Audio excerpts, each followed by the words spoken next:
कौन बड़ा या भगवान। एक गांव में दो पड़ोसी थे जो बचपन के अच्छे मित्र भी थे, जिनका नाम रमण और हरिलाल था। दोनों स्वभाव से काफी भिन्न थे। रमण बहुत धार्मिक था और भगवान को बहुत मानता था।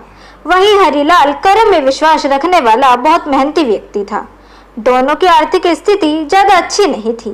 एक बार दोनों ने मिलकर अपनी परिस्थितियां बदलने के लिए भागीदारी में थोड़ी जमीन खरीदी। उनका विचार था कि इस जमीन में वे अच्छी फसल उगाकर उसको बेचेंगे और अच्छा धन कमाएंगे। अब समय था फसल पाने के लिए खेत में मेहनत करने का। मेहनती हरिलाल खेत में काफी ईमानदारी से मेहनत करता, लेकिन रमण खेत से दूर ही रहता और मंदिर में जाकर भगवान से अच्छी फसल की उपज मिले इसीलिए पूजा प्रार्थना करता। समय बीतता गया और कुछ समय बाद खेत की फसल पककर अच्छे से तैयार हो गई।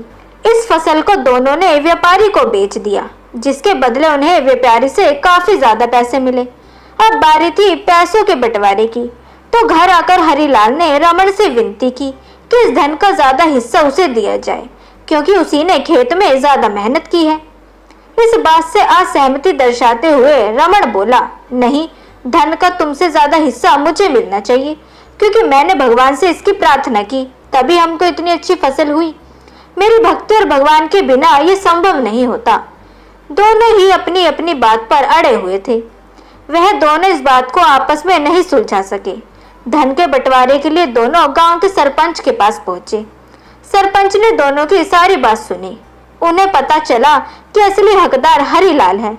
फिर भी रमण की गलतफहमी दूर करने के लिए सरपंच ने दोनों को एक एक बोरा चावल का दिया, जिसमें काफी ज्यादा कंकड़ मिले हुए थे।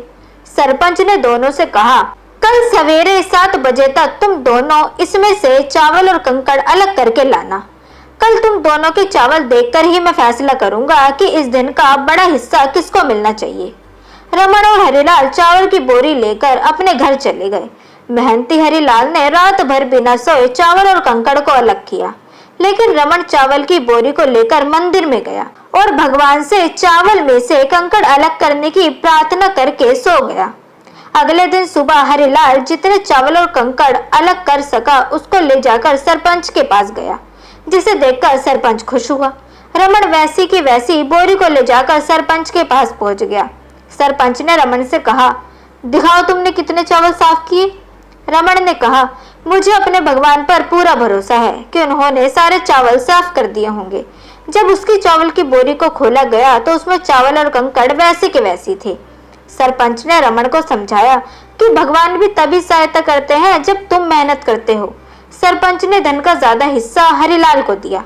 इस घटना के बाद रमण को अपनी गलती का एहसास हुआ, तो वो भी हरिलाल की तरह खेत में मेहनत करने लगा और अब की बार उनकी फसल पहले से भी अच्छी हुई।